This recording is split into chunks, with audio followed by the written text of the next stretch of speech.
She came, she taught middle school band. She left. She left. She's still rather active. She's trying to retire. She's been trying to retire For 10 years. 10 years. Somehow making yourself unavailable makes yourself more available to everybody. Just when you think, yeah. Welcome back to the Growing Band Director Podcast. This is episode 196. I'm here with Crystal Smith and Linda Gammon. Linda, how are you? I'm great. Thank you. It's summer and I'm in Maine. Thank you for being here. Thanks for the drive and coming and all that. We had some some video difficulties to start, but I'm glad we're doing this in person. We will get right back to our content, but I wanted to thank you for being such an amazing band director, that you're taking your time and listening to a band director podcast. There's many options out there, and I appreciate you very much taking in this content. I hope that you understand that your students are very lucky to have you as their band director, that you're continuing to grow, and that they are going to benefit from your improved skills as a band director. You can share this episode with any band director friends or other music education friends who can learn from this content, because good pedagogy is good pedagogy. And if you could take a moment and go to thegrowingbanddirector.com, and you'll be able to sign up on our Patreon platform to give at least $5 or $3 a month. And it helps the content continue to be created for you to help our profession grow. Let's go back to our scheduled episode. Can you tell people a little bit about yourself? I know you just kind of said it, and that's fine. Well, I grew up in rural Maine and went to college in Pennsylvania and have been in the DC area ever since. Next year will be my 50th year since college. So had wonderful career, mostly in Fairfax County, mostly in middle school by choice, never wanted to be promoted to high school. And got my master's at George Mason in conducting with Tony Maiello, which was an awesome experience, and have enjoyed wonderful bands and wonderful programs and wonderful colleagues, and still trying to give back to the youngsters.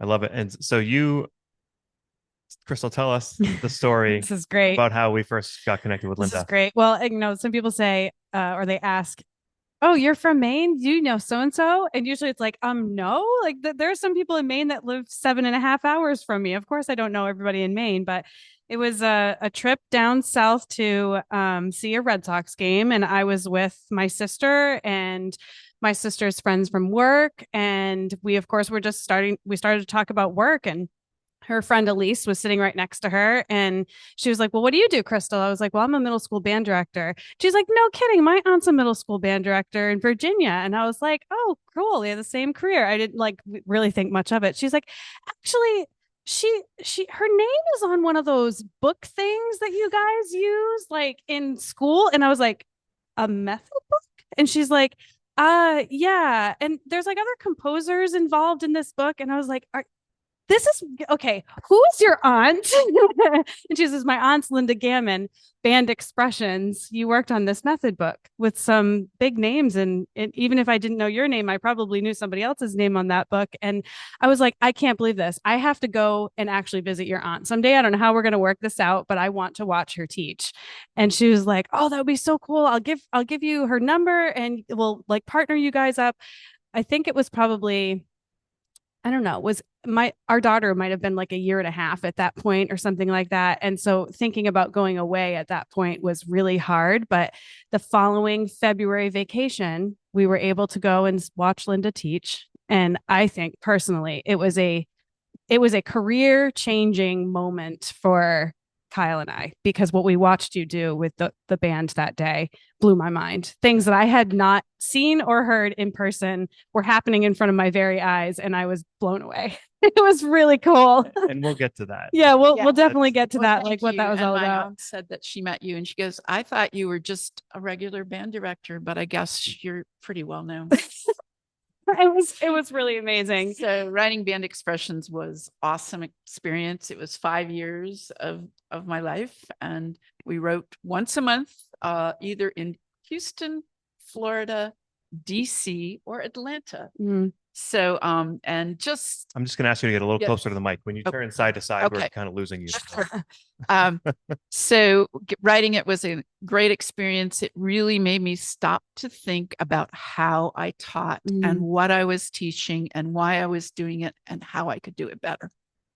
So what was the need at that time that this was fulfilling? It was fulfilling a need for creating a curriculum relative to students' experiences, cultural experiences, and what they're doing in their own environment, plus providing hopefully a detailed teacher guide for young teachers who maybe in the past had just, I know when I started in a method book, okay, next line, but really analyzing what they're teaching, how to teach it better, and why they're teaching it. It was awesome to watch, because when we were watching your rehearsals, every class that you taught used something from the method book. It was, whether it was a full ensemble rehearsal, a sectional rehearsal, a small group, a large group, everybody was using this book all the time. It wasn't like you're just going to concert music during this rehearsal and then method book during sectional time. Like, you used it all the time. Well, I think your warm up is the most important part of your rehearsal. And I know we're going to talk about that. Yep. But developing a relevant warm up to foreshadow what you're going to be presenting and having them experience it before they actually apply it is important. So what were some of the conversations like with the other people who were co-writing that book for you? I don't know if I have all the names, but I knew, like, so there's the late Robert W. Smith and his wife, Susan Smith, and Mike Story, and Richard Crane, and Gary Markham, who has since left us as well, and Jim Campbell. So a lot of there was some heated discussions often, but friendly and great, as to why do we want to present this? What key do we want to present this in? What will this lead to? Why do we need this? And how can we further expand upon the things that we knew were very successful in our own band rooms? We've had many composers on this podcast, including 3 that are exclusive composers to Excelsior Music: Laura Estes, Carol Britton Chambers, and Tyler R. Carey. Excelsior Music is now a proud sponsor of the Growing Band Director podcast. As a composer-led publisher, Excelsior Music publishes music that is for all levels for concert band, jazz ensemble, solo and ensemble, plus method books and resources. They're known for publishing inspiring, accessible music by composers who are sensitive to and passionate about the educational aspirations of your young musicians. Find your perfect back-to-school music at excelsiamusic.com. That's EXCELCIA music.com. So you gave me some advice in 2013. I don't know if you remember this advice at all, but I'll bring it up and hopefully you can expound on it a little bit. Because our wind ensemble was going to be performing at the NAFME All Eastern. And you had taken it, we hadn't mentioned this yet, but you took 2 different middle schools by that point to Midwest, Robinson and Rachel Carson Middle School. Robinson and Robinson. Robinson and twice. Robinson. Okay. Yep. Whoops. That's okay. 93 and 2000. Okay. So you gave me advice as to when you're standing in front of hundreds or thousands of other band directors, they're all judging you and your band, and they all think their band is better than your band and all that. And then you gave me some really good advice. Do you remember what it was? No. Screw the rest of them. You're the one who's there with your band. Enjoy it with your kids. And exactly. I think I remember the first time I was at Midwest, and before the students came out on stage, I turned around in that lovely old ballroom and thought, I'm going to turn my back on these people. Oh my goodness. And then I thought, no, I'm going to enjoy every moment of this experience for my students and myself, because it may never happen again.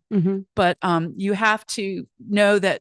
And I think the approach to when we did a festival or assessment, I always told my students, if you can look me straight in the eye and you can say, I practiced my best, I rehearsed my best, and I performed my best, what more can I ask of you?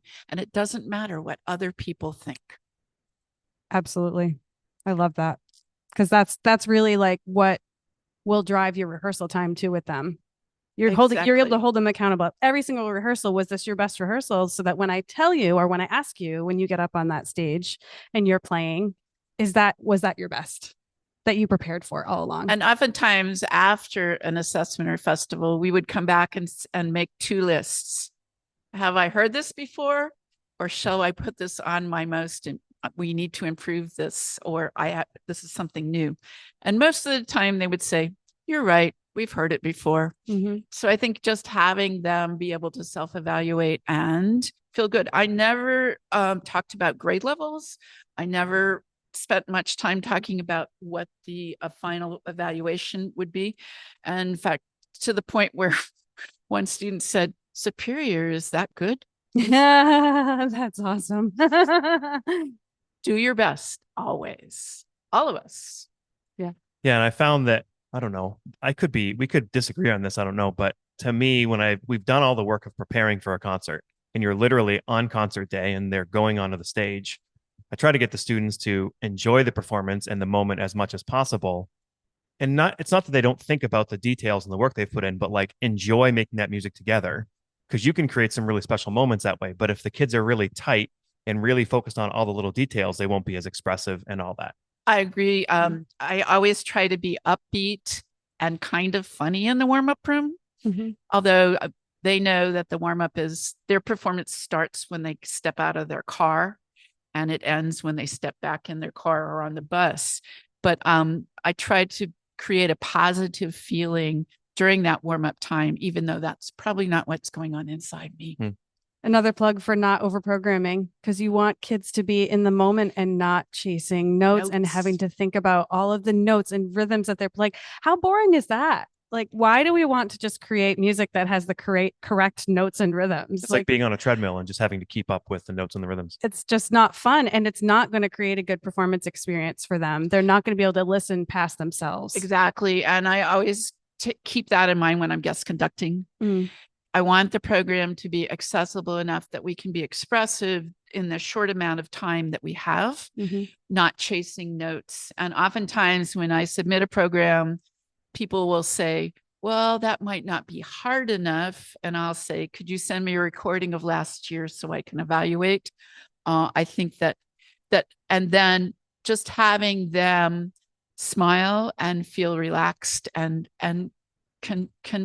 say thank you to each other. I thank them. They thank, it's a group activity is important, that they experience and have fun in that moment. My good friend Trent Austin started Austin Custom Brass so many years ago. You can call them at 816-410-0826. They ship all over the world. They have a shop in Kansas City, Missouri, and they really are an amazing sponsor of this podcast. They do trumpets, trombones, euphoniums, tubas, mouthpieces, and more, all the way from the beginner to the professional. Austin Custom Brass has worked with thousands of brass players from around the world. And you can check them out on www.austincustombrass.biz. Whether you're a student, a band director, a parent, or a player, Austin Custom Brass is your place to go for all your brass playing needs. Austin Custom Brass works with band programs from all over the country. They can provide a bid to you today. They can work within your school's budget, and they accept POs. Call their team today at 816-410-0826. Austin Custom Brass is an amazing resource for brass players and great humans, great people. You'll love working with them. Give them a call. While we hit on programming briefly, we were going to do this at the end, but let's do it now. Let's talk about some of the pieces for young band that we really like. Well, and Crystal and I were just talking. We did it. Tiffany Hitz and Sharon Jeans and Judy Innes, my very good band friends, and I did a session called Grade 1, 2, 3. The best of grade 1, 2, 3. I wanted to subtitle it Anything You Play Twice, because some of the literature is maybe not something we want to do twice. But I love to always program a slow piece in every single concert. And maybe it's not the hardest piece, but as we all know, sometimes the fewer notes are the hardest thing to play, especially when they have rests. Yes. So I love Blue by Robert W. Smith, Song for Friends, Larry Dane, and he has some Country Wildflowers as well, which is a little harder. All You Young Sailors, Pierre Laplante, just talking about Done that. It 4 times. Great way to teach 6/8 time. I love William Owen's pieces. Excelsior is one of my favorite marches. It's a little more difficult. Any of the Ken Harris marches are great. Eric Morales has some great, great pieces out. I think you have to explore, but keeping in mind what are the strengths of your ensemble? How can you improve upon those strengths, but also bring along the weaknesses? Do not overprogram, especially in the fall, and think where you want to be in the spring, and then go from there. We want to stretch them, but never break them. So you have to know their level really well. How far ahead did you program? I usually thought through the entire year during the summer a little bit, not knowing because I just had 7th and 8th graders. Right. So I knew what my upcoming 8th graders could do. The 7th graders, that was a bit of a mystery. But we had level bands. I had anywhere from 4 to 5 different bands at a time. I spent a lot of time in the fall. I virtually did not do much music, if ever, in September. We did lots of fundamental warm-ups and developing their tone quality. Tone is non-negotiable. And I firmly believe that if you can get the first 5 notes of the B flat scale in an ensemble, young ensemble, really, really great tone, great sense of direction of notes, and do different things with them, you can then expand upon that and go from there. But I fairly planned out the fall concert to be a little easier than thinking forward to the assessment or festival music in the mid-year, and then going to more challenging music towards the end of the year. I didn't do a lot of pop music. I actually tried handing some out after a while, and in the spring, and most of them would say that's not very good. So I knew I did my job of feeding. It's like vegetables. We need to have good music, just like we have to eat our vegetables. I had a moment of deja vu there, because last week's episode that just came out, Rob Westerberg said exactly the same phrase. He's a chorus teacher. We were talking about teaching music, and he said tone is a non-negotiable. Non-negotiable. Literally exactly what he said. One of my most distinct memories of visiting Linda and like watching her band, I think we were in her first rehearsal. Within the first 5 minutes, not even 5 minutes, 30 seconds, all the kids came in and sat down, and she just said a couple of things to them, and she said, "Would you hum a B flat?"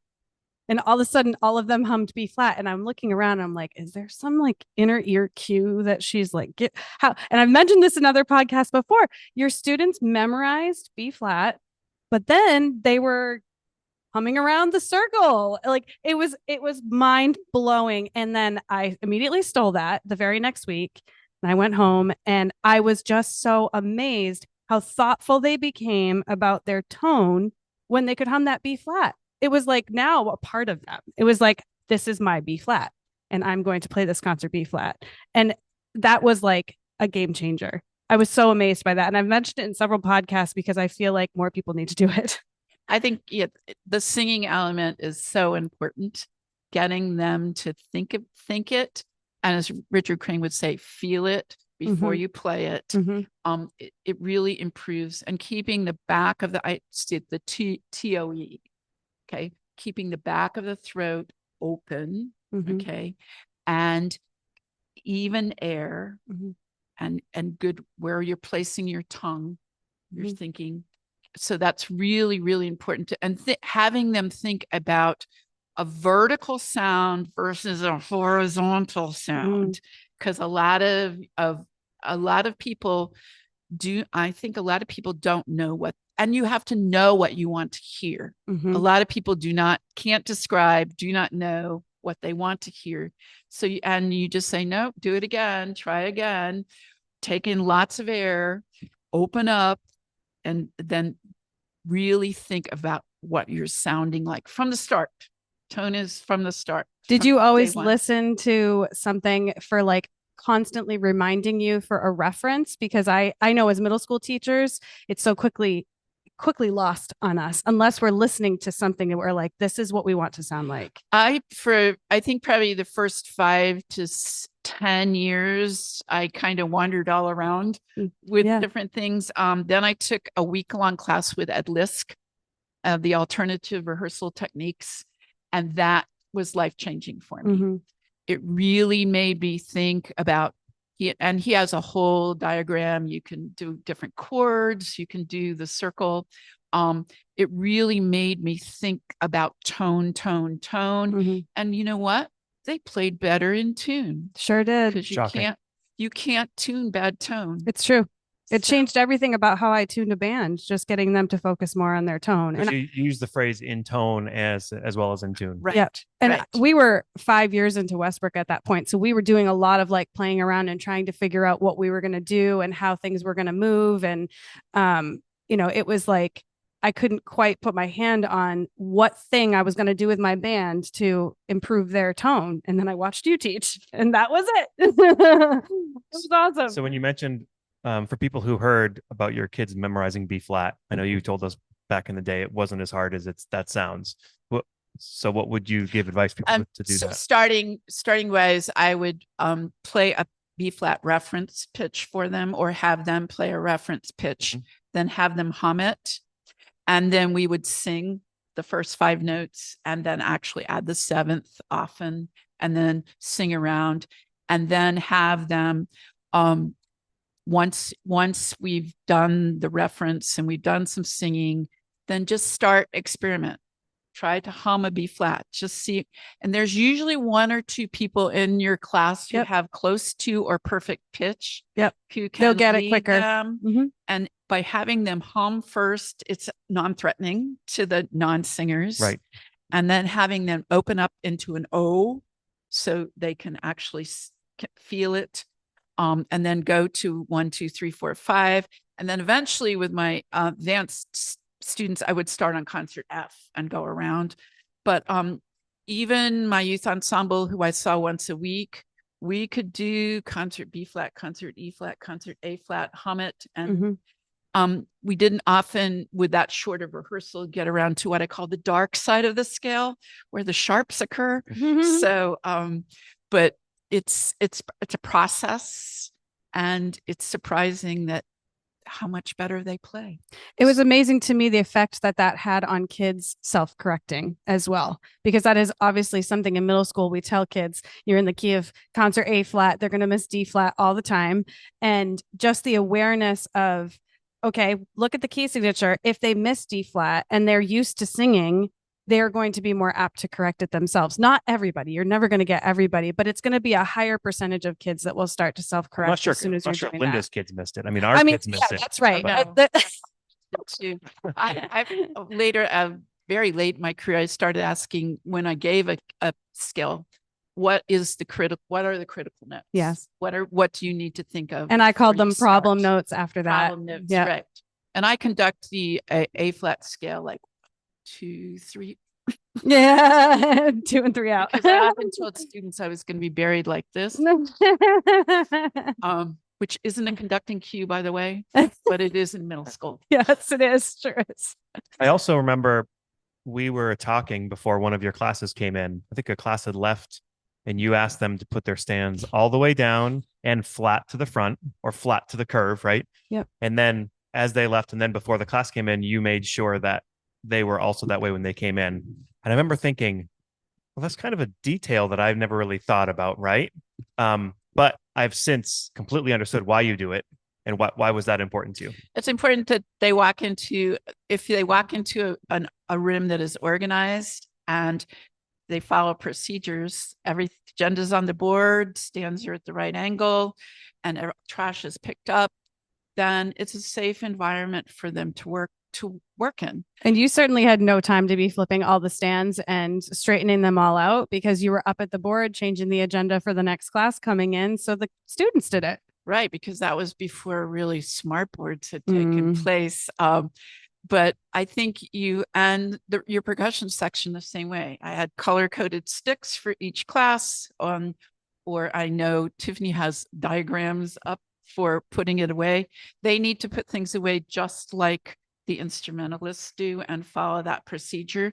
I had administrators who would come into my room and purposely move a stand so it was askew because they knew it would drive me crazy. My gosh. And one assistant principal one night came into my office and moved every other one of my books out. So it was, but I like a neat environment. I think it sends a message that if you're organized, you have time to teach. And it's also a detail. It's a detail. Because when you add up all the details, that just becomes your program. There's something I've said this on podcast before, but that John Wooden used to do with the UCLA Bruins, famous basketball coach. They won like their 8th championship in March, right? And their first practice in August, the first thing he has them do, the national championship winning basketball teams, he teaches them how to put on their socks. There and you they go. say you always start with the toe and then pull it to the heel straight, then pull it all the way up and then roll it down or whatever. But he's like, if they put it on wrong, they get folded socks, which gives them blisters, which means they can't play. I mean, it's like the littlest details. When you keep notes of those and add them up, they add up to a lot. And the difference between good and great are the details. A bunch of them. Yep. A whole bunch of them. Yeah. That's great. So you mentioned you were just in Philadelphia doing a couple clinics. So I don't suppose we can actually get to everything in this conversation. But you're beyond the B flat scale, the warm up clinic that you gave. What are some of the things that we want to mention on that? I said, and it was great. It was a conducting clinic at Temple University. And I think you need to think about what you're doing. Oftentimes when I was observing student teachers after I semi-retired, I would go into band rooms and they'd say, play around the circle. And you just heard bad tone, wrong notes, and everybody was on autopilot. Your warm-up has to be thoughtful. It has to foreshadow. It has to teach techniques. On my board every day, it would say breathe, sing, tones, and then whatever scales or things we might be doing. You don't have to do all the scales all the time. You can do scale patterns. You can do have them sing a pattern, have them play a pattern, have them transpose it into a different key. I used to tell them, do you love scales? And only about 3 people would raise their hands. So give them different ways to warm up on scales at home. Can I do an analogy real quick on scales before we keep going? There's this famous phrase by Mike Tyson. He's like, no boxers enjoy using the punching bag, but the punching bag gets you ready to box. Exactly. If you know scale patterns and you can play them in numerous keys, you're going to be a better sight reader. Yep. You're going to be able to identify those. And then would use, and I know we're companion guides. Companion guides are important. It, again, shows the key, it foreshadows, it shows the rhythms. Sometimes I would teach rhythms of a piece I'm going to hand out before I handed it out. Just experience those rhythms. Also, having everybody play the melody of a piece increases their ability to hear and know what other people have. As Robert W. Smith said, it's music for a lifetime, not music for a halftime. You aren't going to run around singing your third trombone part. So I think choosing literature that has the low brass melody also is important, but having them know what they're playing, what other people are playing, all those relative dynamics, all those simultaneous musical responsibilities that we need to articulate to our administrators that they're doing. So for people who don't know, who've never heard what a companion guide is, my friend Jackson Smith calls them a one sheet. And I'm sure there's a lot of other practice things, pals I've heard before too. But you're basically taking everything that not everything you can, but a lot of things from a piece, and you're putting it on one sheet that every kid plays in unison band. Right. And that teaches them a lot about the piece. It's a game changer because when I started introducing a companion guide on a piece, it was like, I think the kids probably learned the piece 60 to 75% faster than if they hadn't before, because yes, the second trumpet part should be learned by everybody. And you're not spending time with just the second trumpets anymore. Then you're giving them probably some sort of rhythmic context for another section to have that part somewhere else in the piece. And all of a sudden they learn it faster. And it's also, I feel like we always do our companion guides knowing the kids we're doing them for. Oh, yeah. Like if there's this flute part that's hard, and you know the flutes are killing it, you're not going to write that in. That But one's if it's not like, gonna be in there. okay, we all got to practice, we'll add it because the tenor saxes are weak, and we need to add that tenor line for us all to practice. Almost all the time, everybody's learning a low brass part, including a bass line. Because I mean, how many times do the flute players play a bass line? So that gives you harmonic context, and they can be thinking about that much more. And they'll probably hear it more too. I mean, especially with middle school kids, getting them to hear another section outside themselves. I mean, I start this process with my fifth graders.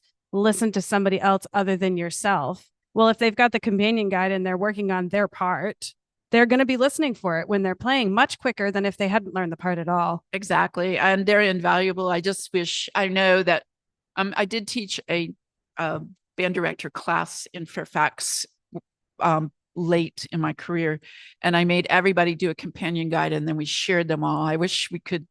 And some of the pieces that you get have a small one on the back of the sheet, but I think it's important. And the listening factor is truly important. I talk a lot about listening in trios. Like flute 1, 2, and 3, you're a trio, but 2, 3, 4 is a trio, 3, 4, 5, et cetera, all the way around the band. We tell them to listen and adjust, but we often don't tell them how to adjust.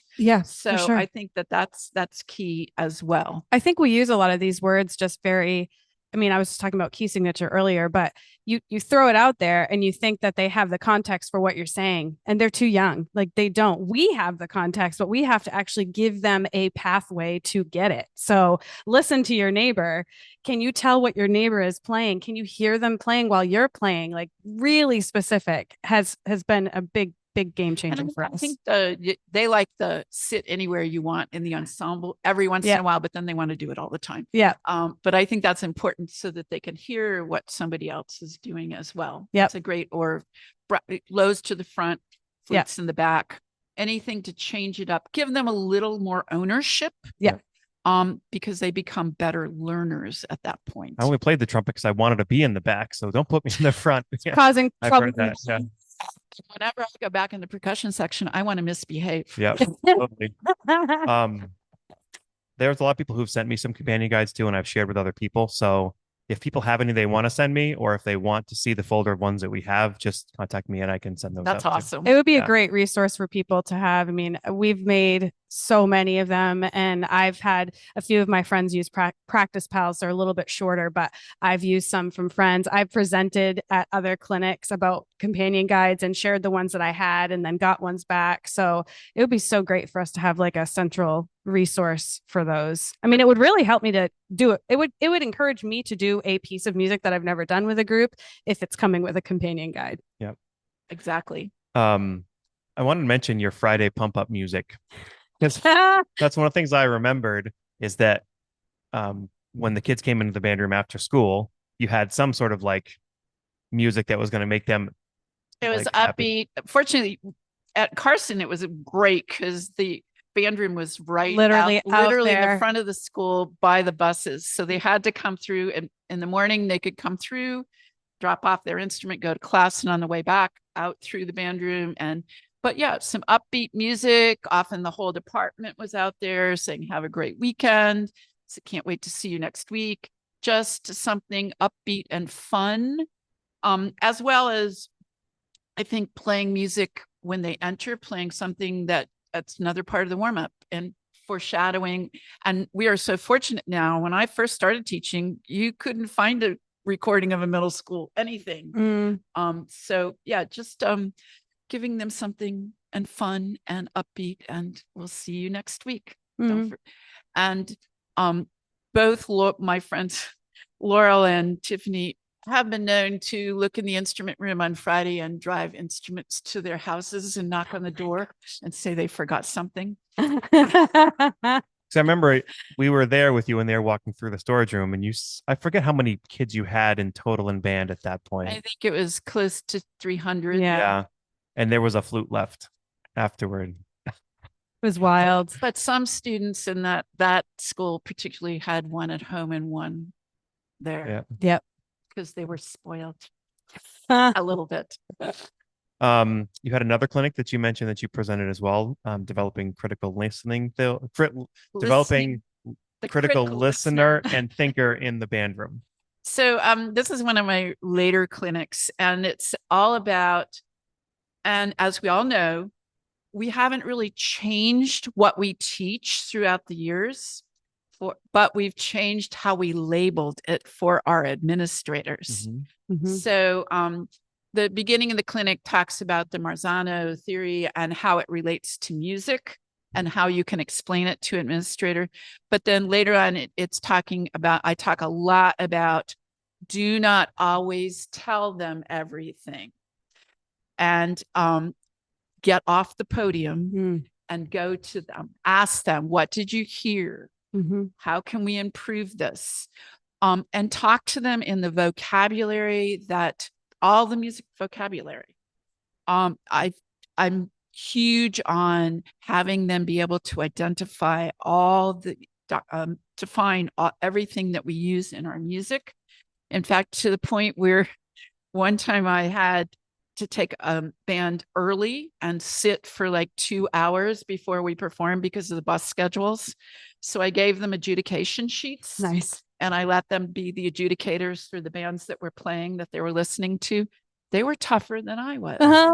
So it's all about creating ownership and letting them have an opinion, letting them let them have them do stretches for you. It's a little bit, it was very much out of my comfort zone early in my career because I was raised that the director, you came in, you were quiet, and you just did everything the director said. That's not the case anymore. Right. I didn't do this, but it came later. The center aisle, I think, with younger students is really important. Get off the podium, go listen, stand in the back, ask questions. Now, there are some students who will give you their opinion all the time, but I would often say, okay, let's have somebody answer who hasn't answered today. But then again, I also use as we know, middle school students can often get distracted by questions. And I believe that when their hand is up, their brain is shut and they're only concentrating on what they're going to be saying next. So I would often say, I'm also guilty of that. Something to say important. I said, the question shop is closed. It's totally closed. You may not raise your hand. You may listen. When the question shop opens, you may, it will continue until the same question is asked twice, or you have just been ridiculous. So, but I'm stealing the question shop. I'm writing it down right now. Shop. I can't hang out with you without learning something. But I think having them have input. What can we do to make this better? And oftentimes I would say, give me 5 things that we did well. Give me 5 things we need to improve upon. Yep. Okay, let's do it again. Let's concentrate. So letting them have lots of input into lots of things. Did you ever pass out the adjudication sheets for a festival so the kids could see what the judges were going to be looking at? We had it laminated huge on the board up in blue. Not, you can't say blow up in school anymore. That's we enlarged it. We enlarged it and laminated it and put it up on the wall. That's huge. And why is tone at the top of the page? Why is tone at the top? It's true. So then the kids can assess themselves on that all the time, and they know what the judge is. At the beginning, when you're just learning the piece, I just found it like our goal is at this time. So we've got a long way to go and a lot of categories to cover. And we're not going to do every category every single day. We're going to get a lot of them every single day. And then there were even terms on the sheet that like we use a term in our class and the judges use this term. And so just saying to the kids, you might hear me say this. This also means this to a professional who's going to be judging you. So it was a great resource to have. And I got to mention, because I think articulation in some places is a dying art. Yeah. So include those articulation drills in your warm-up. Yep. All the time. Yep. And let them listen and be as precise as possible. Yep. It's true. So we talk a lot about, because there's teachers who feel like they have mentors, and then teachers who like maybe their younger teacher, wherever they are, they don't really have other band directors who are mentors to them. So one of our messages all the time, besides the don't over program, is have some mentors, people who you can learn from and all that. So I still need a mentor. Yeah. Yeah, it's true. I think that's important.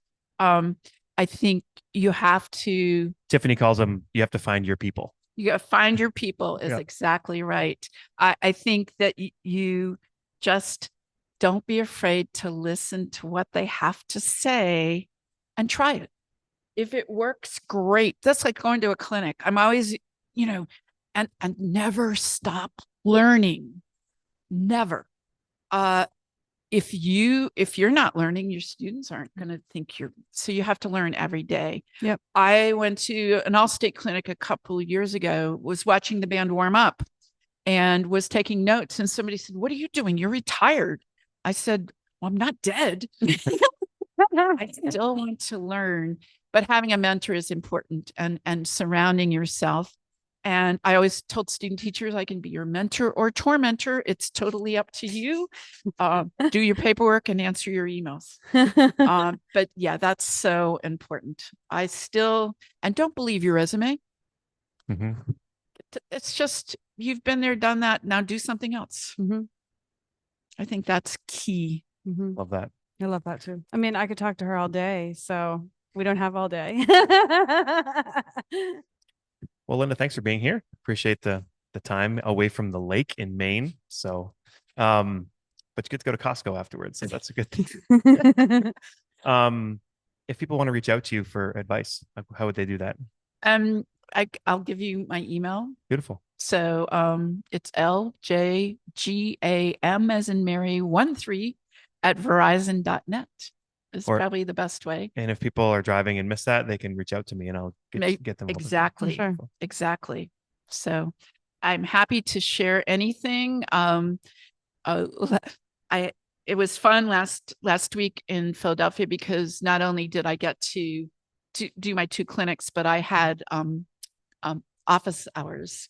So students could come, a lot of them young directors came and we just chatted about things. I sent out tone production charts. I sent out my warm-ups. I sent out what to do in Bar Harbor.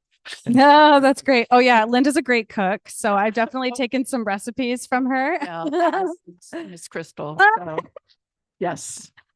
But yeah, Great. I'm happy to share anything. I have no new ideas. Oh, and when I forgot to do something that I thought I should be doing, I use Post-it notes on my podium. Like, I'm not a brass player, so I often forgot about the buzzing aspect, but I just constantly reminded myself to improve. It's like we're juggling with our band all the time, right? Like the tone gets really good and you're like, oh, we haven't worked on articulation enough, or oh, we haven't sang enough, or we haven't buzzed enough. Yeah. Yeah. It's a cycle. But I guess if you're thinking about that and you're thinking about all these things that you're quote unquote not doing, you're probably doing a pretty good job. And be a reflective practitioner. Yep. Yep. Always analyze what went well today. What can I do better tomorrow? Beautiful. Thank you for being here. Thank you. It was fun. We sincerely appreciate you taking your valuable time and listening to the Growing Band Director podcast. Your students are very lucky to have a band director like you. If you have any suggestions for episode topics or think you have an area of expertise to share on a show with us, please reach out. If you enjoyed this episode, don't forget to subscribe. And if you want to help spread the word, please give us a 5-star review and tell your band director friends to subscribe as well. We're available on Apple Podcasts, Spotify, our YouTube channel, and wherever you listen to podcasts. Thanks for listening to The Growing Band Director. See you next week.